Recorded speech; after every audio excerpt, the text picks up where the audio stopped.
1972 में हिमालय पर्वतों के नीचे जम्मू नाम के राज्य में कटरा नाम के शहर में पहला चर्च डॉक्टर पीजी वर्गीस ने शुरू किया था। पिछले 50 साल में परमेश्वर ने इंडियन इवेंजलिकल टीम को 15,000 से ज्यादा कलीसियाओं को स्थापित करने के लिए भारत में मदद किया, इसलिए परमेश्वर को धन्यवाद देना चाहते हैं। आज आप लोग के बीच में आना, आप लोग के साथ मिलकर सेवकाई करना, अगले 2 दिन और आपके साथ सेवकाई करना मेरे लिए बड़े सौभाग्य की बात है और मैं बड़े उत्सुकता के साथ, बड़े खुशी के साथ आज आप लोग के बीच में हूँ। थोड़ा सा दुख जरूर है कि आप लोग से पर्सनली व्यक्तिगत रूप से नहीं मिल पा रहा हूँ, पर आने वाले दिनों में कभी ना कभी हम जरूर मिलेंगे। पास्टर डॉन के साथ और पास्टर डक के साथ इन दिनों में सेवकाई करने के लिए परमेश्वर ने मौका दिया है, इसलिए मैं परमेश्वर का धन्यवाद देना चाहता हूँ। आइए हम 1 मिनट के लिए अपनी आंखों को बंद करें, प्रार्थना करेंगे और उसके बाद हम वचन की ओर जाएंगे। प्यारे प्रभु जी, हम तेरे चरणों पर आते हैं।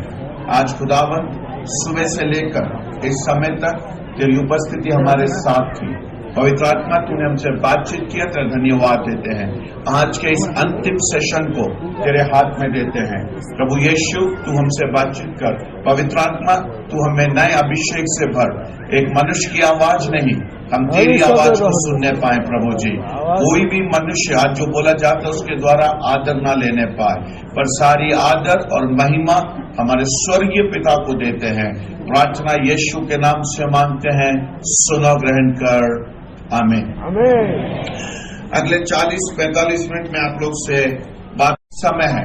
पास्टर डॉन आपसे जब बात कर रहे थे, उन्होंने एक बात के ऊपर बहुत ज्यादा जोर दिया और उन्होंने एक बात के बारे में फोकस किया, वो ये था कि हमको जो गिफ्ट्स मिले हैं, हमको जो प्रभु की ओर से मिले हुए वरदान हैं, हम उसको सही रूप से उपयोग करने वाले बन जाएं, सही समय पर और सही तरीके से हम उपयोग करने वाले बन जाएं। पर कई बार मैं और आप अपने को जो परमेश्वर ने दिए हुए वरदानों का हम उपयोग नहीं कर पाते हैं और उस कारण हमारी सेवकाई भी काफी रूप से प्रभावित नहीं होने पाती है। जब पास्टर डॉन उस बात को प्रचार कर रहे थे, मेरे को वहां बैठे बैठे एक सच्ची कहानी याद आई और वो मैं आपके बीच में रखना चाहता हूं और उसके बाद अपने वचन की ओर जाऊंगा। एक बार एक लड़का और एक लड़की का विवाह हुआ। इनके जब विवाह हुआ था, इस नए दंपति को किसी ने लाकर एक बहुत महंगा डिनर सेट दिया था। काफी महंगा था, बोन चाइना का था, काफी महंगा एक डिनर सेट उनको लाकर दिया। दिखने में बहुत खूबसूरत, काफी कीमती था। इस पत्नी ने जब खोलकर देखा, वो बड़ी अचंभित हो गई कि इतना महंगा एक डिनर सेट मुझे मिला है। पर इसने इसको फिर से वैसे ही का वैसे ही पैक करके रख दिया, जैसे इसको दिया था वैसे ही गिफ्ट पैक में उसको पैक करके उसने अंदर रख दिया, ये सोचकर कि सही समय आने पर, एक महत्वपूर्ण दिन आने पर मैं इसका उपयोग करूंगी। 1 साल बीत गया, उनका पहला सालगिरह आया।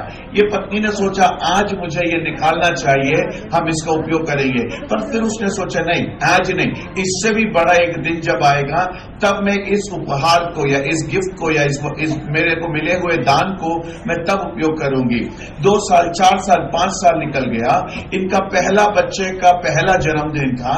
इसने सोचा तब मैं इसका उपयोग करती हूँ। फिर इसने सोचा नहीं, आज नहीं, और कभी इससे भी बड़ा दिन आएगा तब मैं इसका उपयोग करूंगी। कुछ समय और बीत गया। इसके घर में एक बहुत विशिष्ट व्यक्ति आए थे, बहुत बड़े कोई व्यक्ति आए थे। इसने सोचा आज मुझे इसका उपयोग करना चाहिए। वो वरदान को या दान जो उसको मिला था, उस बॉक्स को खोलने वाली थी, तब उसने सोचा नहीं नहीं नहीं नहीं, इससे भी महत्वपूर्ण दिन मेरे जीवन में भविष्य में आएगा, उस दिन मैं इसका उपयोग करूंगी। उसने उसको वैसे के वैसे रख दिया। इनके शादी का 25वां साल आया। इसने सोचा इससे बेहतर कोई दिन नहीं है, 25 साल से ये गिफ्ट ऐसे रखा हुआ है, मैंने इसको खोला तक नहीं है, आज मैं इसको खोलती हूँ। वो खोलने के लिए गई, तब उसने सोचा नहीं नहीं, अरे अभी तो 25 साल ही हुआ है विवाह को, अभी नहीं खोलना चाहिए, सही समय आने पर मैं इसको खोलूंगी। वो दिन भी निकल गया। उसके बेटे का विवाह हुआ। उसने सोचा विवाह के दिन जब उसकी बेटी और उसका दामाद आएगा, एक साथ उसमें खाना खाएंगे। तब भी इसने सोचा नहीं, आज नहीं, इससे भी कोई बड़ा दिन आएगा तब मैं इसका उपयोग करूंगी। ऐसे समय बीतता गया। आखिर में उसने उसको मिले हुए उपहार को उसने कभी नहीं खोला। एक दिन वो मर गई और इस दुनिया को छोड़कर चली गई। पर वो उपहार वही का वही बिना खुले हुए रखा रहा। मैं आपसे क्या बोलना चाहता हूं, मेरे को और आपको भी परमेश्वर ने, पवित्र आत्मा ने कई वरदानों से भरा हुआ है। मेरे और आपके अंदर वरदानों को प्रभु ने दिया है। किसी को चंगाई का वरदान दिया है, किसी को भविष्यवाणी का वरदान दिया है, किसी को लोगों को दुष्टात्माओं से छुड़ाने का वरदान दिया है, किसी को प्रार्थना का वरदान दिया है, किसी को वचन बोलने का वरदान दिया है। हम में से हर एक को परमेश्वर ने कुछ ना कुछ वरदानों से भरा हुआ है। पर आज हम इस बात को जाने, जो वरदान मुझे और आपको मिले हैं, हम उसका सही समय पर उपयोग करने वाले बन जाएं। और सही समय क्या है? आज का दिन है मेरे और आपके लिए कि हम प्रभु से मिले हुए वरदानों को उपयोग करने वाले बन जाएं। मेरे भाई, मेरे बहन जो आप वहां पर बैठे हैं, मैं आपसे कहना चाहता हूं, आप यहां पर ऐसे ही नहीं बैठे हैं, आप एक भीड़ का हिस्सा बनकर नहीं बैठे हुए हैं, पर आप इसलिए आज यहां पर बैठे हैं क्योंकि प्रभु यीशु मसीह ने आपको चुना है। बाइबल कहती है बुलाए गए तो बहुत हैं, पर चुने हुए बहुत कम हैं। आप उन चुने हुए में से हो। नेपाल के इतनी बड़ी जनसंख्या में से 500 भाई और बहनों को आज प्रभु यीशु मसीह ने चुनकर यहां पर लेकर आया है, तो उसका कारण क्या है? प्रभु यीशु आप पर भरोसा करता है। प्रभु यीशु आज आपके ऊपर भरोसा कर रहा है कि आपके द्वारा नेपाल में एक बेदारी आएगी, आपके द्वारा नेपाल में एक बड़ा काम होगा, गांव-गांव में सुसमाचार पहुंचेगा, लोग यीशु मसीह को जानेंगे, कलीसिया स्थापित होगी। आप जिस दिन आपके वरदानों का उपयोग करना शुरू कर देंगे, उस बॉक्स को जिस दिन आप खोल देंगे और उस वरदानों का उपयोग करना शुरू करेंगे, मैं आज आपसे बोलूं मेरे भाई, मैं आपसे बोलूं मेरे बहन, आप नौजवान होंगे, आप अनपढ़ होंगे, आप अमीर होंगे, आप गरीब होंगे, आप कोई भी क्यों ना हो, पर आज यदि पवित्र आत्मा के द्वारा दिए गए वरदानों का उपयोग आप करेंगे तो आप इतिहास नहीं बनेंगे, पर आप इतिहास को रचने वाले बन जाएंगे। आज मैं आपको बोलता हूं, यीशु मसीह ने आपको चुना इसलिए नहीं है कि आपको 10 साल, 15 साल, 20 साल, 25 साल के बाद लोग भूल जाएं, पर जब आप अपने वरदानों का उपयोग करके आगे बढ़ेंगे, नेपाल के इतिहास में आप जाने जाएंगे, नेपाल की मसीहत के इतिहास में आप जाने जाएंगे। मैं फिर से बोलूं, आप इतिहास बनने के लिए नहीं, पर आप इतिहास रचने के लिए बुलाए गए हैं। आप इतिहास रचने के लिए बुलाए गए हैं। नेपाल में आपके द्वारा प्रभु एक बड़ा कार्य करना चाहता है। नेपाल में आपके द्वारा प्रभु एक बेदारी को लेकर आना चाहता है। आइए हम मिलकर प्रभु के काम को करें और गांव-गांव में सुसमाचार को लेकर जाएं, गांव-गांव में कलीसिया को स्थापित करें और नेपाल को एक सुंदर देश बनाए, नेपाल को एक शांति का देश बनाए, नेपाल को एक ऐसा देश बनाए जहां पर हमेशा खुशहाली और पवित्र आत्मा की शांति बनी रहे। कितने लोग आमीन बोलेंगे? आमीन। निकालिए मेरे साथ, यदि आपके साथ बाइबल है, दूसरा राजा उसका 4था अध्याय की ओर हम ध्यान देंगे। दूसरा राजा उसका 4था अध्याय। मैं उम्मीद करता हूं आप सबको मालूम है दूसरा राजा कहां है। नहीं मालूम है तो मैं आपको बताता हूं, पहला राजा के बाद में है दूसरा राजा, है ना? बहुत आसान है बाइबल में ढूंढना ना। पहला राजा के बाद में है दूसरा राजा। और यदि आपको ये नहीं मालूम कि दूसरा राजा कहां है, तो वो भी मैं आपको बता देता हूं। दूसरा राजा पहला राजा के पहले। बाइबल कितना आसान है ना, कितना आसान है। इसलिए ढूंढ लीजिए दूसरा राजा उसका पहला अध्याय, उसकी पहली। आज 4 लोगों के बारे में मैं आपसे बात करना चाहता हूं कि मुझे और आपको आज पवित्र आत्मा क्या चाहता है। एक सेवक होने के नाते, एक पास्टर होने के नाते, एक अगुवा होने के नाते मेरा और आपका जीवन कैसा होना चाहिए, उसके बारे में मैं आपसे थोड़ी देर बात करना चाहता हूं। पहला उसका पहला है दूसरा राजा उसका 4था अध्याय, उसकी पहली आयत। सब लोग अपने बाइबल को खोले हैं करके मैं उम्मीद करता हूं। उसके पहली आयत इस प्रकार लिखा है, भविष्यवक्ताओं के चेले की पत्नियों में से एक स्त्री ने एलीशा की दुहाई देकर कहा, तेरा दास मेरा पति मर गया है। हम सब इस कहानी को जानते हैं, है ना? इसका ये कर्जे में है, इसका पति मर गया है और वो कर्जा छूट गया है। दोनों लड़के अभी कर्जदार लेकर आए हैं उनको वापिस, उनको दास बनाकर लेकर जाने के लिए। पर ये स्त्री क्या करती करती है। ये स्त्री से आप थोड़ी देर देखेंगे, ये स्त्री भाग कर किसके पास जाती है? एलीशा के पास जाती है। इससे सीखने वाली एक बात है, यदि मैं ये स्त्री की जगह के पास जाता, शायद मैं अपने रिश्तेदारों के पास जाता, उनसे बोलता मेरी थोड़ी मदद कर दो, मेरे को थोड़ा पैसा चाहिए है, मेरे कर्जदारों को मैं कर्जा चुका दूं, नहीं तो वो मेरे बेटे को लेकर चले जाएंगे, वो उनको पकड़कर उनको गुलाम बना देंगे। या तो फिर मैं बैंक वालों के पास जाता, बोलता मेरे को थोड़ा पैसा कर्जे में ज्यादा ब्याज ले लो पर दे दो, क्योंकि मेरे लड़के लोग को ये लोग उदासीन की अवस्था में लेकर जा रहे हैं। मैं इधर उधर भागता, परंतु ये स्त्री मुझे क्या सिखा रही है कि मनुष्य पर आश्रय रखने से अच्छा है परमेश्वर पर आश्रय रखना। ये स्त्री इधर उधर ना जाते हुए परमेश्वर की उपस्थिति में भागती है। आज मेरे भाइयों, मेरे बहनों, मैं आपसे भी बोलूं, मैं और आप परमेश्वर के दास और दासियां हैं। मेरे और आपके जीवन में भी कई बार चुनौतियां आएंगी, मेरे और आपके जीवन में भी कई बार परेशानी आएगी, पर तब मैं और आप इधर उधर भागने से अच्छा होगा पहले हम परमेश्वर की उपस्थिति में जाने वाले बन जाएं, क्योंकि जब परमेश्वर की उपस्थिति में जाएंगे वो मेरे और आपके लिए एक परमानेंट समाधान को लेकर आने वाला परमेश्वर है। दाऊद राजा क्या कहता है? भजन संहिता उसके 20वें अध्याय उसकी 7वीं आयत में वो बोलता है, किसी को तो रथों पर, किसी को तो घोड़ों पर भरोसा है, पर मेरा भरोसा यहोवा परमेश्वर पर है। कितनी सुंदर बात को वो बोल रहा है। देखिए, ये चरवाहा दाऊद नहीं बोल रहा है, ये कौन बोल रहा है? राजा दाऊद अपने सिंहासन पर बैठा हुआ, जिसके पास दुनिया की सारी ताकत है, जिसके पास सब कुछ है।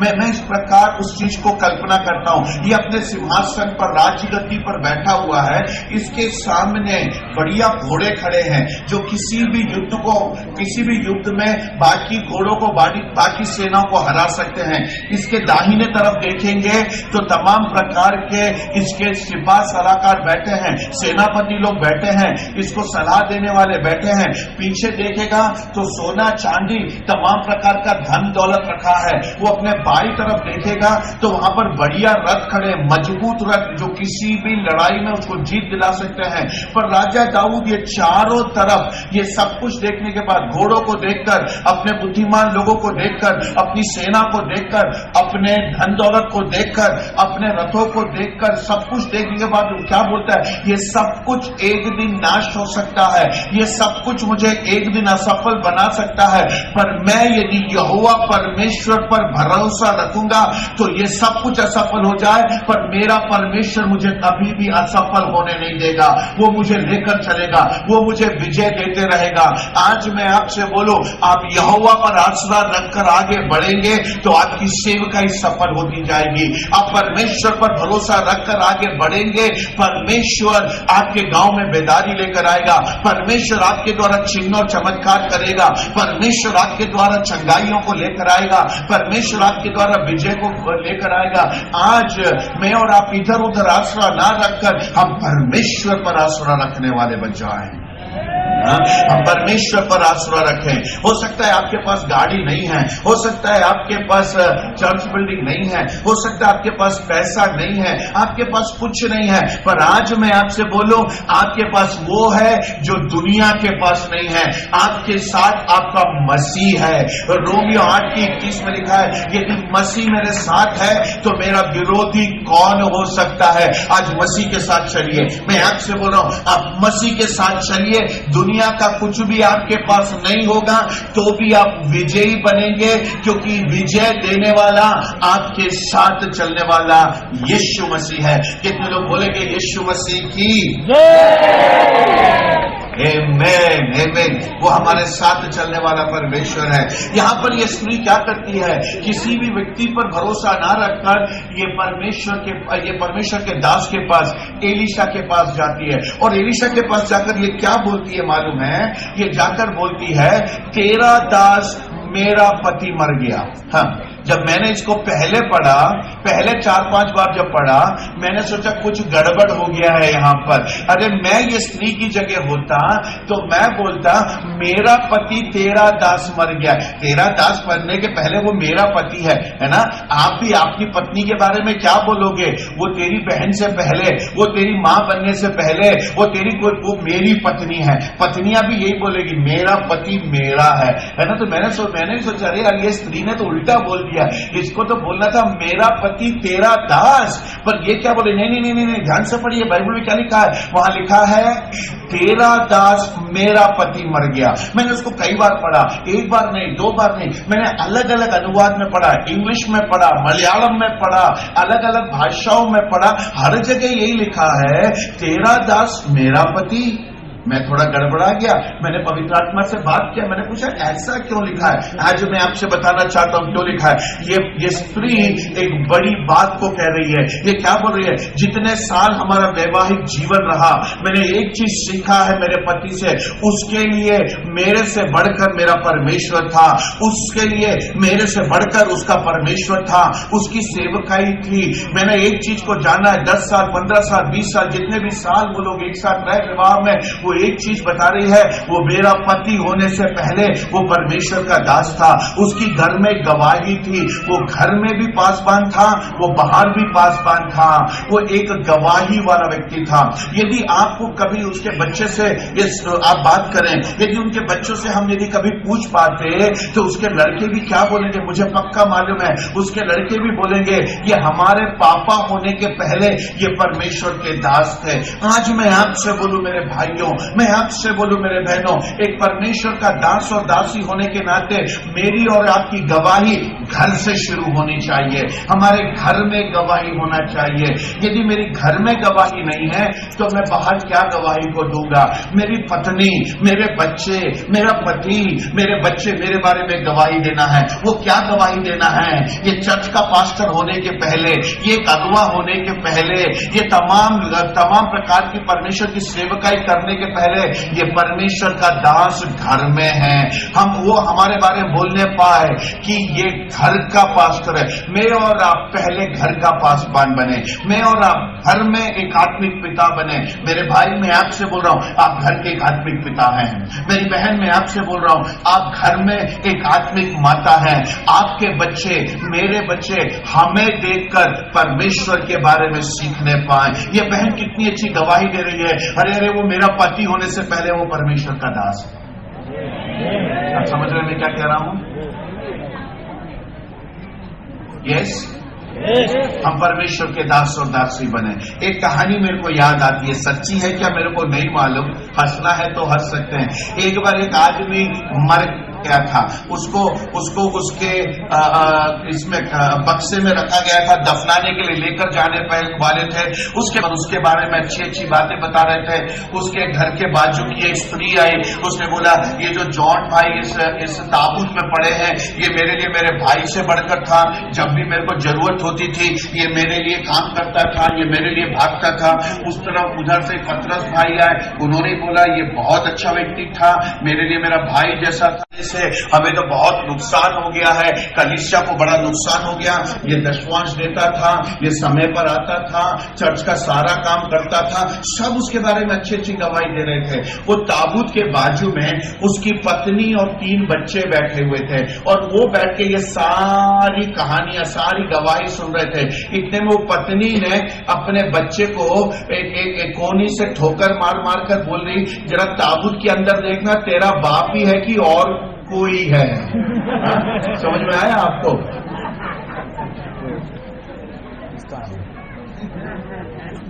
आपको सब सुनाई? आपको आवाज आ रही है मेरी? Yes, okay. यहाँ बोला गया कि शायद मेरी आवाज नहीं पहुंच रही है। तो ये पत्नी पूछ रही है अपने बेटे से, जरा देखना इसके अंदर तेरा ही पिताजी है कि और कोई है, क्योंकि ये लोग जो गवाही दे रहे हैं ऐसी गवाही तो इसके घर के अंदर कभी नहीं रही है। नहीं मेरे भाई, मेरी बहन, मैं और आप सबसे पहले घर में गवाही बनाने वाले बन जाएं। वह हमारा एक व्यक्तिगत जीवन और हमारा सार्वजनिक जीवन दोनों एक जैसा होना चाहिए। मैं और आप परमेश्वर के दास हैं, मैं और आप परमेश्वर की दासी हैं। हमारा घर में जो हमारी गवाही है वही हमारी बाहर होनी चाहिए, जो बाहर है वही अंदर होना चाहिए। और private life and public life एक जैसा होना चाहिए। हम एक गवाही के एक गवाही के मालिक बनने पाए। मैं जल्दी जल्दी जाऊंगा। हम दूसरे और देखें। पहला क्या, मेरे और आपकी परिवार में गवाही होना चाहिए। जब परिवार में गवाही होगी तब हम परमेश्वर की आशीष में आगे बढ़कर परमेश्वर के लिए बड़े कार्यों को करने वाले बन जाएंगे। मुझे मालूम है यहां बैठे हर एक व्यक्ति की एक बहुत अच्छी गवाही है घर में। हम घर में और अच्छी गवाही को रखने वाले बन जाए। दूसरी गवाही को हम देखेंगे इसी अध्याय के 8वें और 9वें आयत को जब हम पढ़ते हैं, दूसरा राजा 4था अध्याय उसके 8वीं और 9वीं आयत में वहां इस प्रकार लिखा है, फिर एक दिन की बात है कि एलीशा शूनेम को गया, वह एक खुली स्त्री रहती थी और वह उसे रोटी खाने के लिए विनती करके विवश करती थी, और जब वह उधर से जाता तब वह रोटी खाने को उतरता था। 9वीं आयत, और उस स्त्री ने अपने पति से कहा, सुन, यह जो बार बार हमारे यहाँ से होकर जाया करता है वह मुझे परमेश्वर का कोई पवित्र भक्त जान पड़ता है। ध्यान से सुनिए, बहुत बड़ी गवाही है। यहाँ एक परमेश्वर का दास एलीशा, हम सब जानते हैं एलीशा के बारे में, वो परमेश्वर की आवाज था, वो एक नबी था और वो जो बोलता था वो होता था। वो राजाओं से जाकर बोलता था कि ऐसा होगा, वो राज्यों के सामने खड़ा होकर निडर होकर बात करता था। यहाँ पर लिखा हुआ है वो एक घर में बार बार जाता था। उस घर की जो स्त्री थी वो बार बार उसको अपने घर में रोटी खाने के लिए बुलाती थी। कई बार जब एलीशा इस घर में गया होगा, हो सकता है ये बहन अकेली रही हो, वहां पर उसका पति ना रहा हो। कई बार ये इस घर में आया है, रात बिताया है, पर एक दिन ये स्त्री अपने पति को एक बात बोलती है। ये स्त्री अपने पति से क्या बोलती है मालूम है, ये जो परमेश्वर का दास हमारे घर में बार बार आता है, ये मुझे परमेश्वर का एक पवित्र भक्त जान पड़ता है। एक भक्त अकेले नहीं, परमेश्वर का पवित्र भक्त जान पड़ता है। कितनी बड़ी गवाही ये स्त्री दे रही है। ये स्त्री ने एक बार दो बार देखने के बाद ये गवाही नहीं दी है। कई बार एलीशा उसके घर में आया होगा, कई बार एलीशा ने रोटी खाया होगा, कई बार एलीशा उसके घर में रहा होगा, पर ये स्त्री ने एक चीज को देखा, एलीशा की आंखें जहां नहीं जाना चाहिए वहां कभी नहीं गई, एलीशा का हाथ जहां कभी जाना नहीं चाहिए वहां कभी नहीं गया। एलीशा ने कभी दो अर्थों वाले शब्दों का उपयोग नहीं किया। एलीशा ने वहां पर कभी कोई हेराफेरी नहीं किया।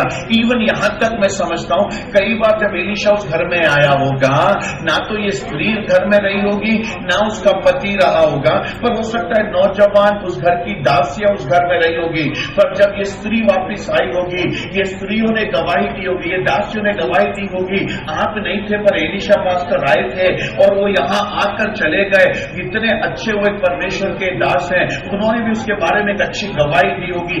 कई बार एलीशा के आने जाने के बाद, उसको परखने के बाद ये स्त्री अपने पति को एक गवाही दे रही, क्या बोल रही है, ये जो परमेश्वर का दास हमारे घर में आता है ना, ये ऐसा वैसा नहीं है, ये परमेश्वर का एक पवित्र दास है। मैं और आप, मेरी और आपकी भी गवाही यही होने पाए।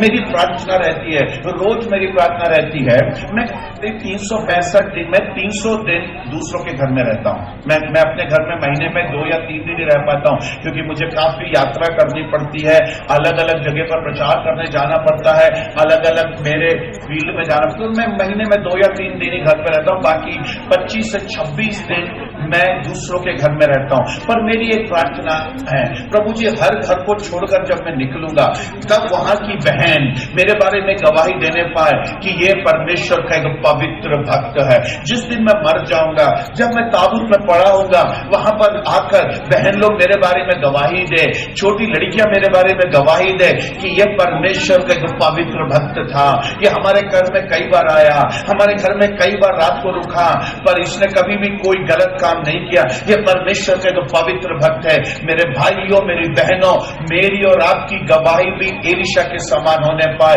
कि मैं और आप परमेश्वर के एक पवित्र भक्त है। जब पवित्रता मेरे और आपके अंदर होगी, परमेश्वर मेरा और आपका बहुत आयत के साथ उपयोग करेगा।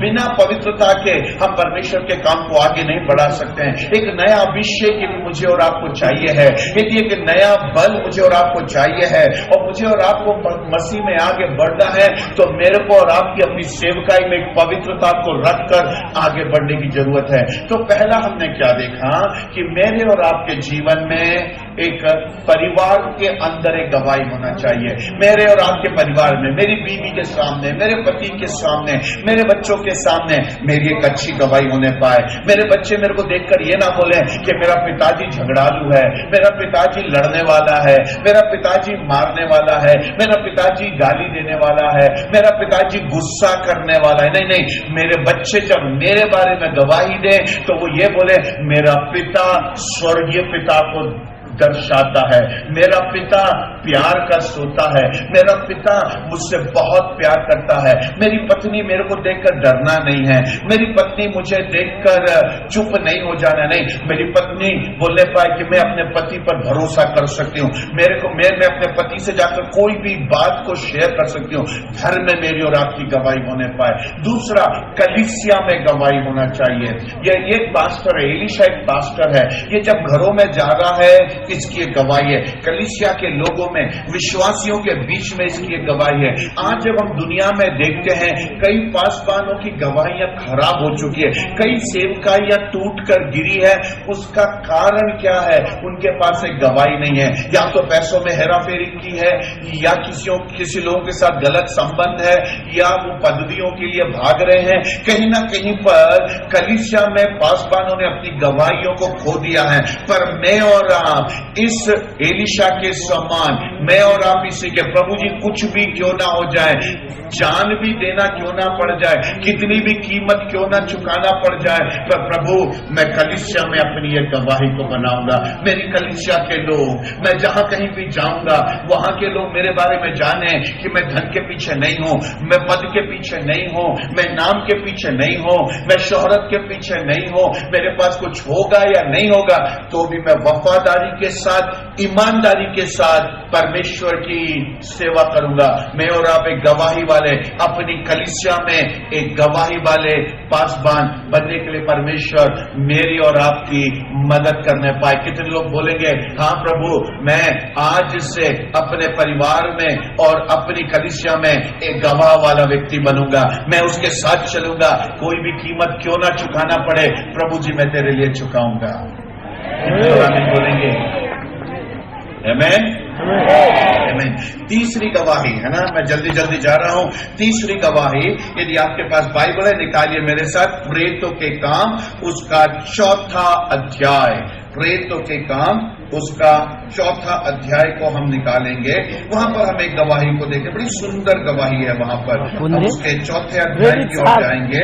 प्रेतों के काम उसका 4था अध्याय, उसका हम देखेंगे उसका 36वीं आयत 36 वहां पर क्या लिखा है? और यूसुफ नाम का उसका एक लेवी था जिसका नाम प्रेतों ने बरनबा अर्थात शांति का पुत्र रखा।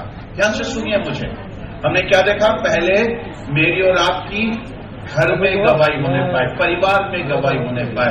दूसरी, मेरी और आपकी कलीसिया में गवाही होने पाए। तीसरा, हम यहाँ पर देखें एक व्यक्ति के बारे में, हम सब इसके बारे में जानते, मैं ज्यादा समय नहीं लूंगा। 4था अध्याय 36वां आयत। एक व्यक्ति था जिसका नाम यूसुफ था, उसकी माता पिता ने उसका नाम यूसुफ दिया था। मेरे माता पिता ने मेरा नाम शादी दिया है ना। वहां पर बैठे आप लोग सबको आपके माता पिताओं ने एक सुंदर नाम दिया। किसी का नाम आशीष होगा, किसी का नाम विजय होगा, किसी का नाम, आपका नाम कुछ भी हो सकता है ना। आपको एक सुंदर नाम दिया है। पर आप एक चीज और जानिए, इसके साथ आपका समाज भी आपको एक नाम देता है।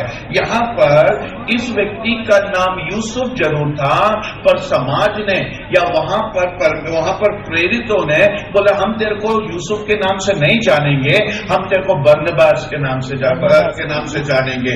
ये बरनबा का नाम उसको क्यों दिया, उसका मतलब क्या है? बरनबास का मतलब है शांति का पुत्र। क्यों दिया होगा ये नाम? इसलिए नहीं दे दिया क्योंकि वो नाम सुनने में अच्छा था, इसलिए नहीं दे दिया क्योंकि बरनबास बोलने में अच्छा था, नहीं। इन्होंने कई दिनों से इसको देखा होगा, इसको परखा होगा। उन्होंने देखा ये लड़के में एक क्वालिटी है, ये लड़के में एक विशेषता है, ये जहां भी जाता है लोगों के अंदर शांति को फैलाता है, ये जहां भी जाता है वहां लोगों को उत्साहित करता है। यदि दो लोग लड़ रहे होंगे, जाकर उनसे बात करेगा, बोलेगा अरे यार लड़ने से क्या फायदा, आओ हम मेल मिलाप करेंगे, ये दोनों के बीच में मेल मिलाप कर देगा। ये किसी घर में जाएगा जहां पर लोग दुखी होंगे, वहां जाकर उनकी पीठ थपथपाएगा और उनसे बोलेगा कोई बात नहीं, मैं हूं ना आपके साथ, उनका उत्साह बढ़ाएगा। ये लड़का यही काम करता है। यूसुफ नाम का लड़का, इसका एक ही मकसद था, लोगों के जीवन में शांति लेकर आना, लोगों के जीवन में एक धैर्यता को लेकर आना, एक उत्साह को लेकर आना।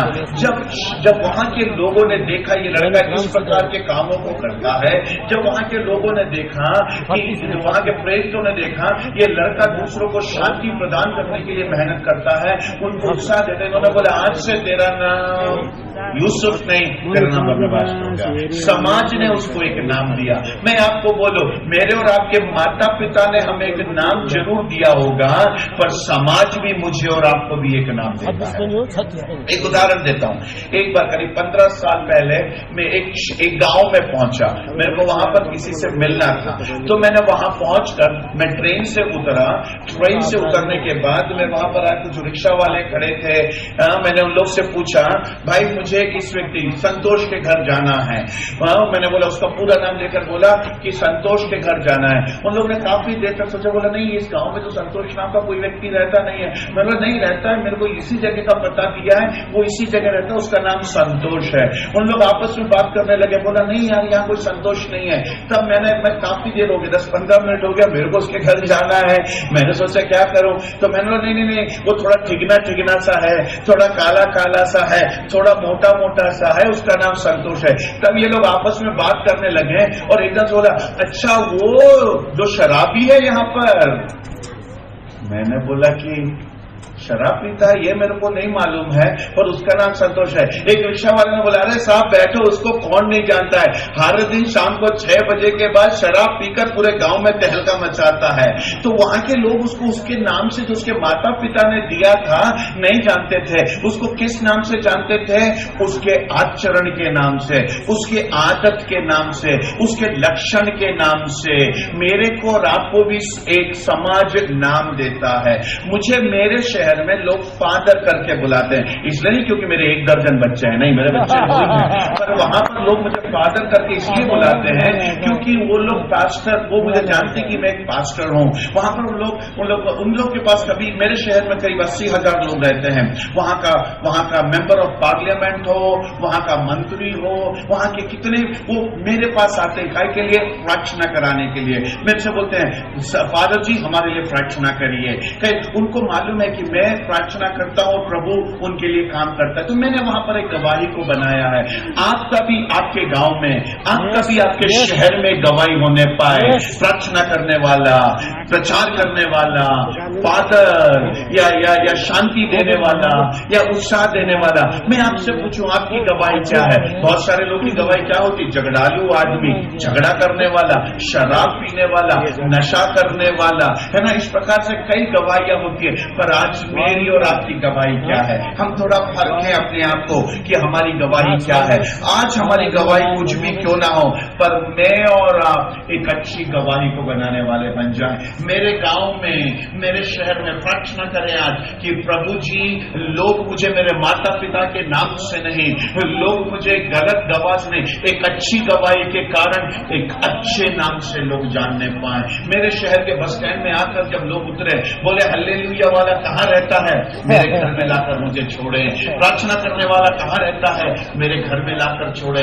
मैं और आप समाज में एक अच्छी गवाही को बनाने वाले बन जाए। समय लगता है, कई साल लगेंगे, पर हम मेहनत करें, परमेश्वर मदद करेगा और उसके द्वारा हम एक अच्छी गवाही को बनाने वाले बन जाए। नेपाल में आपकी एक अच्छी गवाही होने पाए, नेपाल के लोग बोलने पाए यहाँ है एक परमेश्वर का दास। यदि बिली ग्राहम को पूरी दुनिया महान प्रचारक के नाम से एक गवाही देकर बुला सकती है, तो मेरे भाई आप नेपाल में एक अच्छी गवाही वाले एक फेमस व्यक्ति बन सकते हैं। आप अपने शहर में, अपने जिले में, अपने प्रदेश में, मेरी प्रार्थना है एक अच्छी गवाही वाले व्यक्ति बन जाए, एक अच्छी गवाही वाले व्यक्ति बन जाए, ताकि लोग कहने पाए एक ऐसा व्यक्ति हमारे गांव में पहले नहीं था। हमने 3 गवाहियों को देखा। पहला, हमारे घर में, हमारे परिवार में गवाही होने पाए। दूसरा, हमारी कलीसिया में हमारे पास एक गवाही होने पाए। और तीसरा, हमारे शहर में, हमारे समाज में हमारी एक गवाही होने पाए। समझ में आ रहा है आप लोग को मैं क्या कह रहा हूं? यस। चौथी और आखिरी, मैं जल्दी समाप्त करूंगा। निकाले मेरे साथ अय्यूब की किताब, उसका पहला अध्याय। अय्यूब की किताब, उसका पहला अध्याय। हम सब अय्यूब के बारे में जानते हैं, बहुत अच्छे से जानते हैं, है ना? पर उसका पहला अध्याय हम निकाले, वहां पर क्या लिखा हुआ है? ऊज देश में अय्यूब नाम का एक पुरुष रहता था। बाइबल गवाही दे रही यहां पर, है ना? वह खरा और सीधा और परमेश्वर का भय मानता और बुराई से दूर रहने वाला। देखिए, अय्यूब के बारे में गवाही कौन दे रहा है? एक परिवार नहीं दे रहा है, एक कलीसिया नहीं दे रही है, एक समाज नहीं दे रही है, पर स्वर्ग उसके बारे में गवाही दे रहा है। स्वर्ग कह रहा है ना? बाइबल में उसका चरित्र, उसका कैरेक्टर बाइबल बात कर रही है। और बाइबल क्या कह रहा है कि अय्यूब के समान खरा, अय्यूब के समान सीधा, अय्यूब के समान भय मानने वाला और अय्यूब के समान बुराई से दूर रहने वाला व्यक्ति और कोई नहीं था। मनुष्य बोले तो शायद इधर उधर थोड़ा गड़बड़ हो सकता है, समाज बोले तो थोड़ा इधर उधर गड़बड़ हो सकता है, पर यहाँ पर स्वर्ग खुद एक मनुष्य के बारे में गवाही देकर बोल रहा है, इसके समान सीधा, इसके समान खरा, इसके समान परमेश्वर का भय मानने वाला, इसके समान बुराई से दूर रहने वाला दूसरा व्यक्ति नहीं है। यदि अय्यूब की गवाही स्वर्ग दे सकता है, तो मेरे भाइयों, मेरी बहनों, मैं और आप भी आज से प्रार्थना करें कि परिवार से बढ़कर, कलीसिया से बढ़कर, समाज से बढ़कर स्वर्ग मेरे बारे में गवाही देने पाए कि मेरे से खरा, मेरे से सीधा, मेरे से ज्यादा यहोवा का भय मानने वाला, मेरे से ज्यादा बुराई से दूर रहने वाला नेपाल में दूसरा कोई व्यक्ति नहीं है। प्रभु जब स्वर्ग से नीचे की और नेपाल की ओर देखे, वो आपका नाम लेकर शैतान को चुनौती देकर बोलने पाए कि इसके समान परमेश्वर का भय मानने वाला, इसके समान बुराई से दूर रहने वाला, इसके समान खराई के साथ चलने वाला, इसके समान सीधा व्यक्ति दूसरा नहीं है। परमेश्वर स्वर्ग आपके बारे में गवाही को देने पाए। अंत में उसकी 8वीं आयत बहुत ही सुंदर है, बहुत ही सुंदर है। बाइबल में एक दूसरी आयत आपको ऐसी नहीं मिलेगी। तो उसकी 8वीं आयत में क्या लिखा है मालूम है? वहां पर लिखा है, यहोवा ने शैतान से पूछा। किसने पूछा? मनुष्य ने नहीं। किसने पूछा? पत्नी ने नहीं। किसने पूछा? कलीसिया के लोगों ने नहीं। किसने पूछा? समाज के लोगों ने नहीं। प्रभु खुद, राजा की राजा, प्रभुओं का प्रभु, सृष्टि का सृष्टिकर्ता, वो क्या कह रहा है मालूम है? वो शैतान से बोल रहा है, क्या तूने मेरे बेटे, क्या तूने मेरे दास अय्यूब पर नजर डाला? तूने उसको देखा है? उसके तुल्य खरा और सीधा और मेरा भय मानने वाला और बुराई से दूर रहने वाला मनुष्य कोई नहीं है। yes. कौन गवाही दे रहा है? मेरे और आपके अंदर और बाहर को जानने वाला स्वर्गीय परमेश्वर एक गवाही दे रहा है। को नहीं मालूम आप कितने लोगों को समझ में आ रहा है? जितने लोगों को समझ में आ रहा है अपने हाथ को उठाकर एक बार परमेश्वर की स्तुति करें।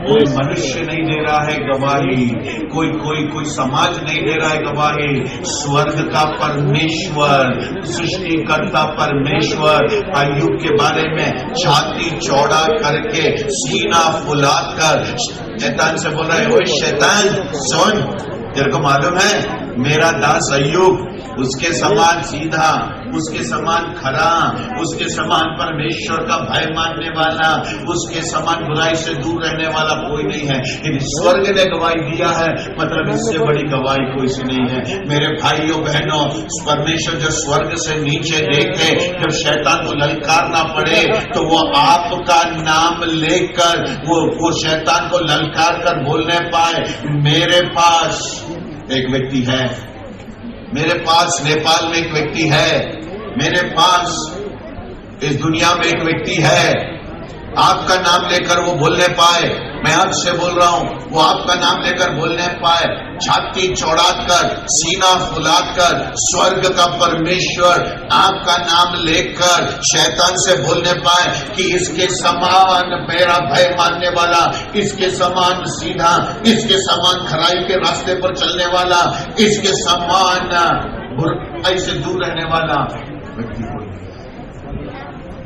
हम यदि परमेश्वर के दास और दासियां हैं, मैं और आप आने वाले दिनों में एक गवाही को बनाने वाले बन जाए। आज शायद मेरे को और आपको देकर स्वर्ग गवाही नहीं दे पा रहा होगा, पर आज इस 15 अप्रैल 4:30 बजे के बाद मैं और आप कोशिश करें, आज से 10 दिन बाद, आज से 20 दिन बाद, आज से 1 साल के बाद, आज से 15 साल के बाद, यदि प्रभु को किसी का नाम लेकर शैतान को ललकारना पड़े, तो क्या आप तैयार हैं? क्या प्रभु से आप आज बोलेंगे, हाँ प्रभु, आज से 10 साल बाद, आज से 1 महीने बाद, आज से 20 साल बाद, आज से 2 महीने बाद, यदि तेरे को किसी का नाम लेकर एक गवाही देने के लिए ललकारना पड़े शैतान को, तो प्रभु जी आज मैं तेरे से बोलता हूं, मैं तेरे से वायदा कर रहा हूं, मैं खड़ा रहूंगा, मेरी गवाही होगी कि मैं सीधा चलने वाला व्यक्ति, मैं खराई पर चलने वाला व्यक्ति, मैं तेरा भय मानने वाला व्यक्ति और मैं बुराई से दूर रहने वाला व्यक्ति।